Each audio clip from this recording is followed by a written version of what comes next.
Sandalwood ನ mass king Shivraj Kumar ಇತ್ತೀಚೆಗೆ ಶ್ರೀಕಂಠ ಚಿತ್ರದ ಬಿಡುಗಡೆಯನ್ನು ಕಂಡು ತುಂಬಾ ಖುಷಿಯಲ್ಲಿದ್ದಾರಂತೆ.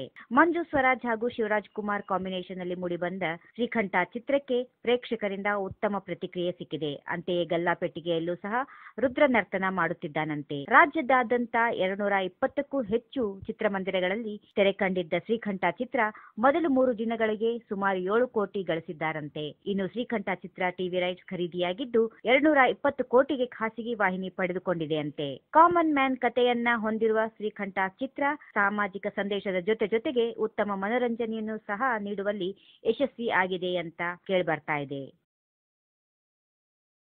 ಈ ವಿಡಿಯೋ ಬಗ್ಗೆ ನಿಮ್ಮ ಅನಿಸಿಕೆ ಹಾಗೂ ಅಭಿಪ್ರಾಯಗಳನ್ನು ನಮ್ಮ ಕಾಮೆಂಟ್ ಬಾಕ್ಸ್ನಲ್ಲಿ ತಿಳಿಸಿ. ಈ ವಿಡಿಯೋ ಲೈಕ್ ಮಾಡಿ, ಶೇರ್ ಮಾಡಿ ಹಾಗೂ ಮತ್ತಷ್ಟು ಸ್ಯಾಂಡಲ್ವುಡ್ ಅಪ್ಡೇಟ್ಸ್ಗಾಗಿ ನಮ್ಮ ಯೂಟ್ಯೂಬ್ ಚಾನೆಲ್ ಅನ್ನು ಸಬ್ಸ್ಕ್ರೈಬ್ ಮಾಡಿ.